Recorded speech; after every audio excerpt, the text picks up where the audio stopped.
Hey, what's up? My name is Mike Wainaina, but most people call me Mike the director because I'm a TV director and a TV producer. The journey began so well. Let me start by I finished school at 2015, and after I finished 2015, around January, February, nikapata a job at another production house. It was an internship program, and then once I started the internship program, I was aiming for like working in a media station because I used to like how media production used to work, news, vitu mingi kama hizo. So I used to aim on that. So I started working that production house, but I was like aiming on doing production kwa media station. So that's how I started, and here I am now. So what motivated me to be a TV director and a TV producer is that I used to watch movies, I used to watch international local media houses, how they're dealing with their productions, how they're doing their news, how they're broadcasting, and I used to see the creativity behind that, and that used to inspire me a lot, and I was looking forward to be a director, like doing these things here in Kenya and being a good director and a well-known director doing big things.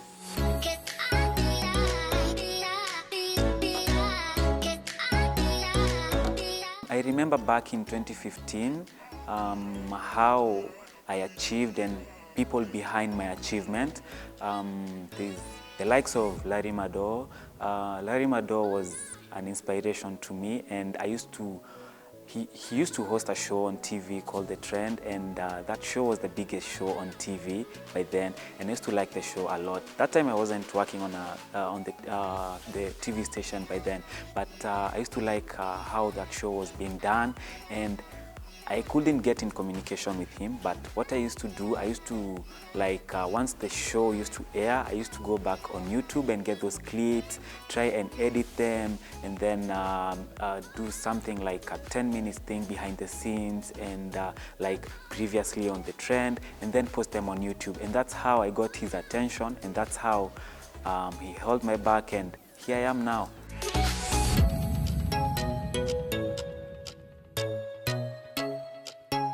What makes a good director? Let me start by, before I became a good director and before I became the director I am today, before I used to be a studio technical operator. Studio technical operator, you're dealing with lighting, you're dealing with sound, you're dealing with cameras, you're dealing everything behind the scenes in the production studio. So being a good director, first you have to know what does lighting entails, what does sound entails, what else, sound, everything that behind the scene. So ukiwa unajua hizo behind the scenes zote zinahusia nini na nini na nini, camera, how do you operate a camera, that's in that process you become a good director, because if any challenge comes, you're able to know if this light goes off. As a good director, you know, like this lighting technician anaweza fanya hivi na hivi, and that light inaweza kuwa sawa, and that's how you become a good director.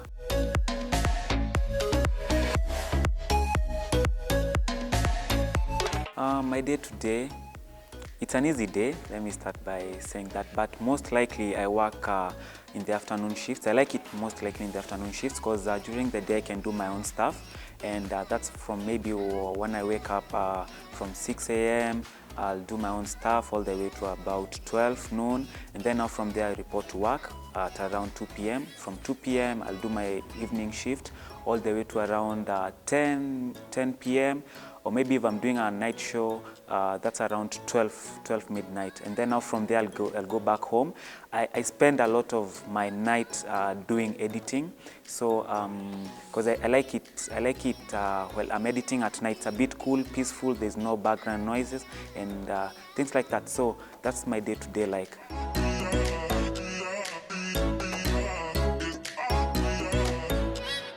What keeps me going, it's motivation. As we speak now, there are things that I'm doing. I'm directing shows. I'm directing like more than 6 shows in mainstream media.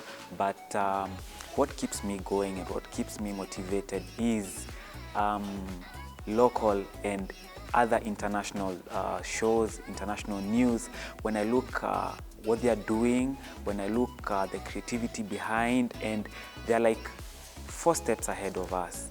By that, I want to like take our TVs and our mainstream media to that position. So that keeps me going and like looking forward to be like them.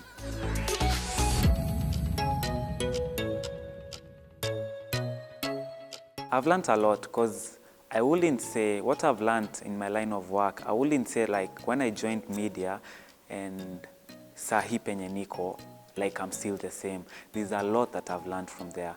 Because when I cleared school, nilikuwa na feel ni kama najua vitu mingi. Kamera ungenipatia nasema, I know how to deal with this camera, I know how to deal with this, I know. Yani nilikuwa tu nasikia niko ule mse. But once niliingia pale kwenye industry, nilipatana na watu sasa experts, more than me. Yeah?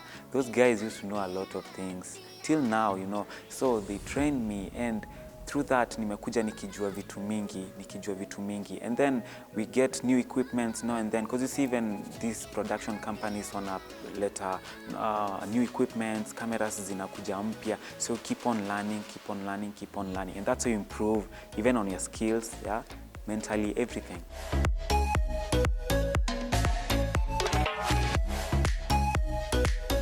I directed a show, a TV show. It was a morning show. That was a bit easy because directing morning shows, they're a bit easy because hazina mambo mingi. But the most challenging part was news. I did a daytime bulletin whereby the daytime bulletin, I was a bit nervous, but not that because milk roju. So I did the daytime bulletin, but so pale, I have cameramen, I have the anchor there, I'm telling them, guys, be on standby. I was so bold by that time. I can even remember that day, it was on a Tuesday. So now I'm be on standby, everyone be on standby, tukaanza bulletin vizuri. I did story 1 went well, but vile nilifika story 2 nikajifikiria, like, is it me who's directing? And then I couldn't even imagine. I messed up a bit because I took the opening montage nikaicheza hapo. Instead of taking story 2 on air, I did the opening montage. So nikaicheza tena. I remember even my boss called, akasema, "Hi, kwani kunaendaje huko? You guys have decided kufunga bulletin. What's happening?" So I was a bit nervous, but all along, ndio ukuwe a good director, you have to pitia some of these challenges.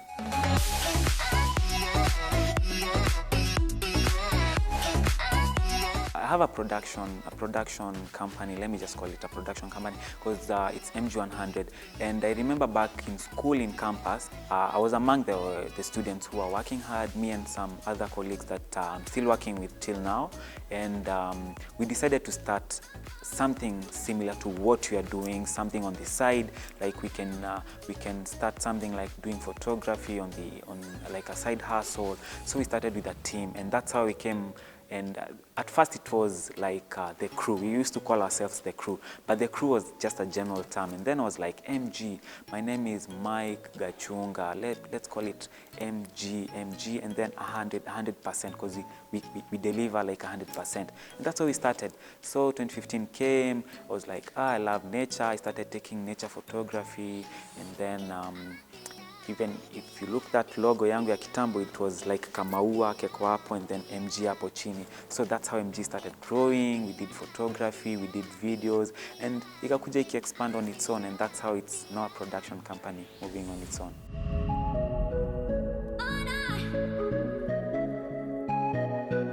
My role model is this guy as a director. He's a director. He directs BT, he directs VMA. He's called Glenn Weiss. Luis is a good director. That guy, ukiona kazi yenye anafanya, he has like multiple cameras. He directs even like how many cameras?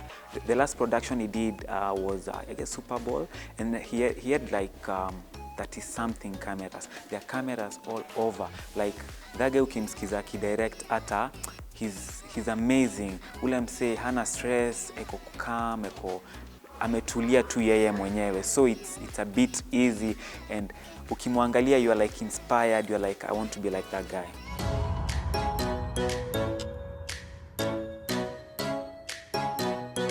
As a TV director and an entrepreneur, how I make sure like I have to achieve my goals. First things first, I have to wake up mapema.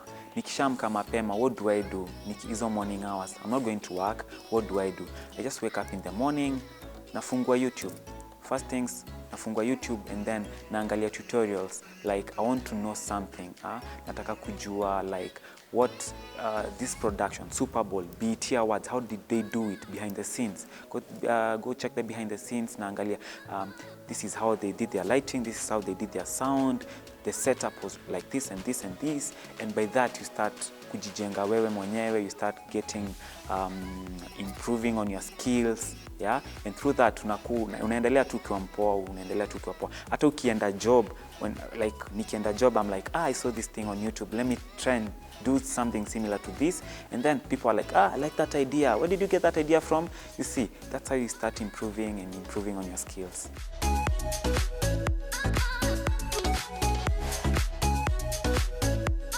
We have done so many mistakes. Let me just say we have done so many mistakes, because you see, when you're working in a production house, in a production company, in a TV stations, you're just like a team. Yeah, I'm not alone. I'm working with a sound guy, I'm working with a lighting guy, I'm working with camera guys. So you're just like a team. And we do make mistakes, especially for live shows, and because you see, a live show, you don't know what to expect, and maybe we are directing a show, it's a live show, we have artists coming there, we have a band set up, and then everyone is set, ready, but maybe we had not checked on one camera, maybe the balance was not okay, the tripod was not locked, yeah, and then the camera guy ameenda ameshikilia camera, and you start the show, and then ukianza show hivi camera inaanguka maybe, ama inainama, systems pia zinaenda zinakwama, you have a playback that you need to play for them, inakataa kucheza. But what you do, you have to do your pre-checks first, yeah? You have to do your pre-checks, but at times things fail. Zenyewe tu zinaenda tu zinakataa kufanya kazi.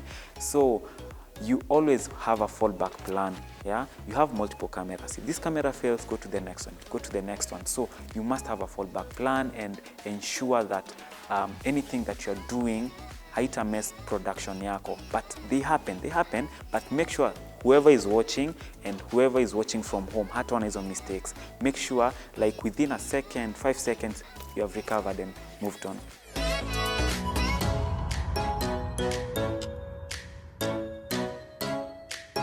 So my definition of a good production is when you start by a pre-production meeting with the entire team, and you sit down with the team, brief them as a director, producer, brief them, tell them what to expect, and once you tell them like, today I'm expecting this, get ideas from them too. But first things, always take ideas, tell them, guys, what do you think today, what should we do? Before you tell them what to expect, ask them first so that you get the ideas, like what they see, what they think about the production that you're just about to do.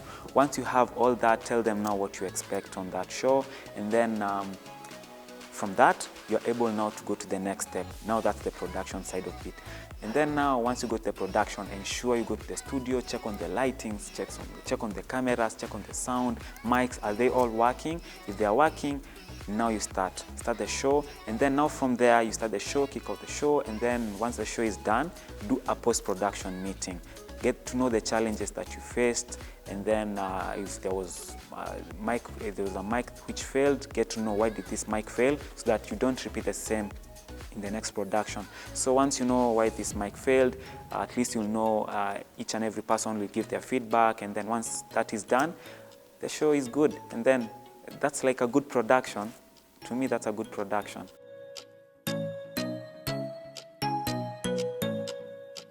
A TV director plays a huge part in a TV production, in a TV station, because if you're doing news, you have to manage time. Like, time is key in everything, in any production. Time is key. You have to be timely. You have to tell your anchors, like, we have like 5 minutes to go, we have like 10 minutes to go, this story is about 2 minutes, and so that you're able to manage your bulleting so well. And then apart from that, you have to manage your entire crew, you have to manage your camera team, you have to manage your sound team, your lighting people, like take them through what to expect. And apart from that, you have to work hand in hand with that, because most of the productions, there's a producer and there's a director. You have to work with a producer. As a director, you have to work with a producer. Just ask the producer, what do you expect? What are your expectations for your show? So once the producer tells you, like, I expect this and this, it's your job as a director to execute what the producer thinks, and because the producer just have a mind of what the show entails, and then you as a director is to execute everything through the cameras, through the lights, through the sound. I've accomplished so many things. I've done big interviews, and as a TV director, there are things I didn't expect, like as a TV director and I'm a TV producer, to like deal with big people, high profile people, like go do an interview with Ruto, and it's an experience anyway. Pressure iko, by the way. Wow. As a TV director, you meet a lot of pressure iko. You meet with people when you're takupatia kichwa. Today the sound technician amekuja kona stress kutoka nyumbani, and then he's not up to speed with what to expect for that production. The newsroom is calling, there's breaking news. Hey, director, how are you doing? We have this breaking news, take it now. We have this live view, take it now. So you have to cool down, you have to be calm, because if ukiwa na pressure alafu pia wewe upande, that can't go hand in hand. So you have to calm down, manage everyone, because everyone is expecting. Kila mtu akona pressure hapo kwa production. Unaambia mtu wa sound, nipatie mic, nipatie kamera, fanya hivi. So everyone ana feel pressure yake imepanda. But as a director, you have to calm down and manage everyone there. So if you don't do that, everything will be chaos.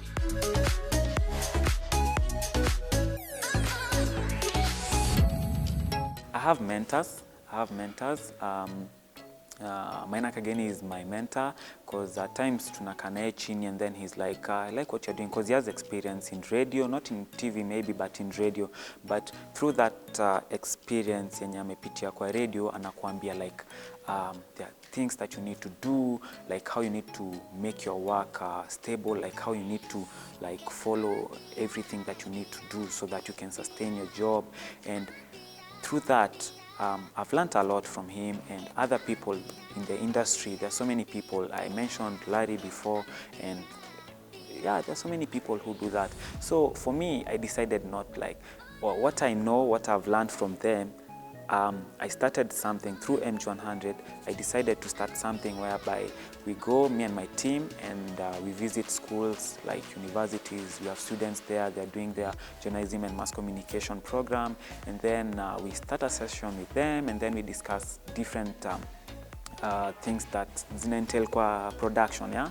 We guide them through. I give them my background story, where I started from and who I am now, and then it's like a huge experience. So once they hear that from me, and then they're able to see like mimi penye niko as a student, wanajiambia mimi penye niko as a student, I can make it where he is.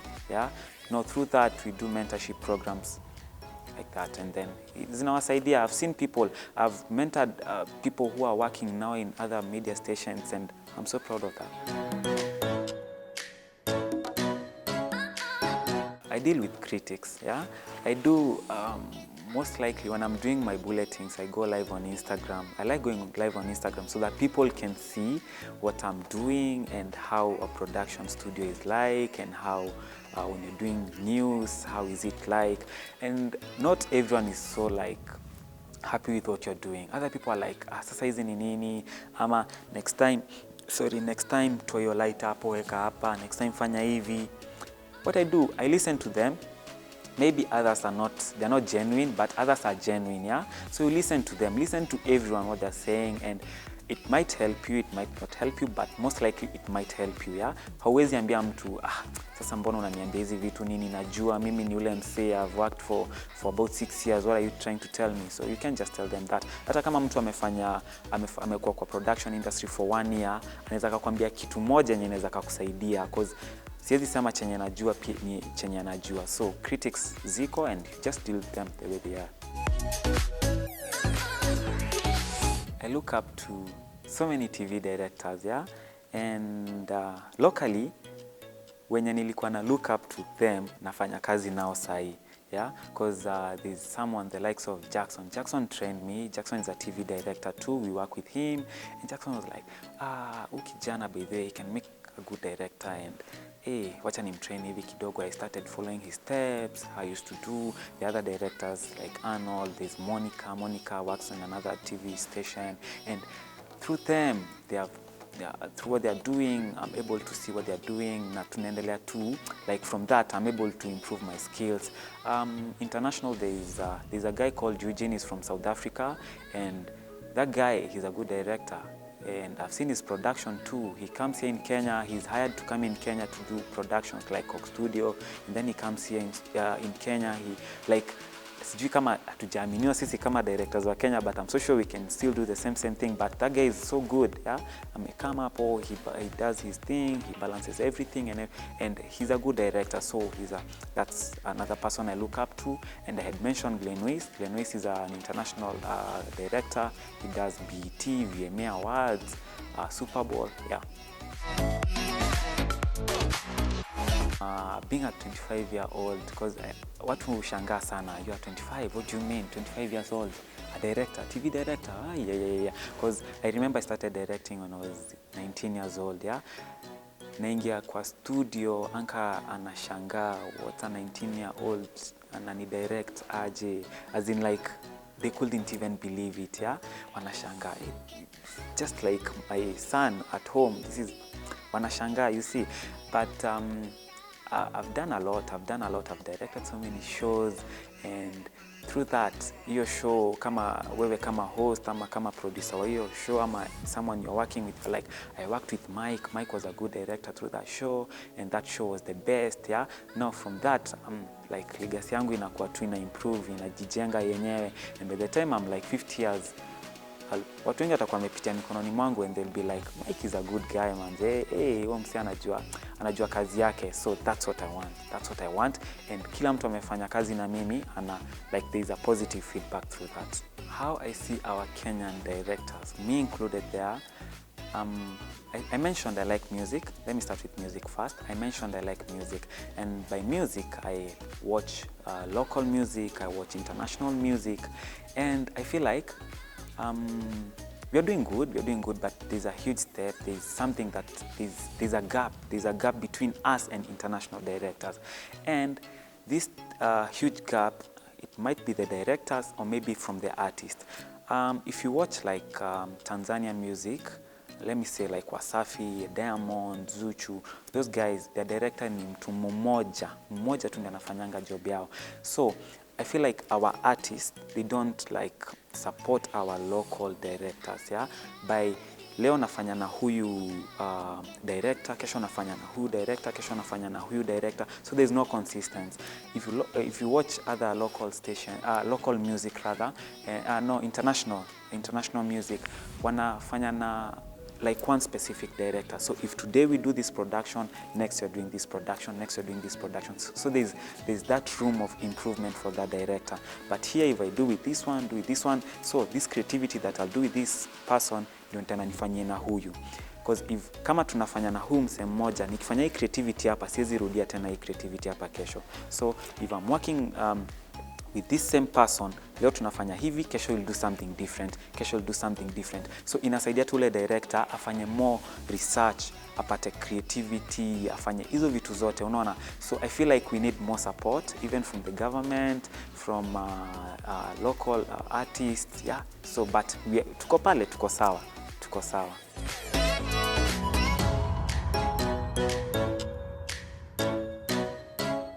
My advice to young people who wants to join the production side and to be a director like me and to be a producer like me, start with where you are now, yeah? You don't have to be like, you can't, as I mentioned before, being a director, you have this like a step, it's like a staircase, yeah? Kuna vitu utafanya before ufike kuwa director mzuri. Fanya vitu kama lighting, fanya camera, fanya sound, at least uweze kujua hizi vitu zote, how do they operate, yeah? Before you go to the next step. Don't rush, utoke hapa, unataka kupanda kule juu, kwa sababu umeona Mike is doing so well. No, don't do that. Anza hapo chini, start with what you have. I remember, even still now, I still do the same. Most of my production work, mi shoot hata na simu, because kama sina camera utafanya nini? Just take your phone, do something creative through that, because creativity is in your mind. It's not the camera that you have, like, this is the latest camera. You can have the latest camera, but you can't like achieve what you want, yeah? So you get to improve from that. So that's my advice. Start with what you have and keep on going. Let it be a staircase. Don't rush to reach that position, and from that you become a good person and a good production guy. Go follow me, Mike the Director, Mike_the Director on Instagram, Mike Wainaina on Facebook, and on Instagram you'll see all my behind the scenes. I post them there. Ziko hapo zimejaa, so ukitaka kuona everything that I do ziko pale. Keep on like ask questions if you have any questions that you want to ask.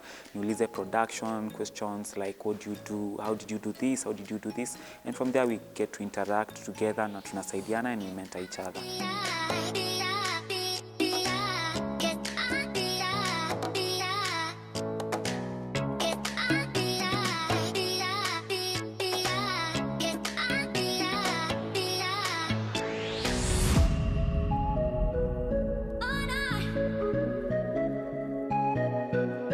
Oh, no.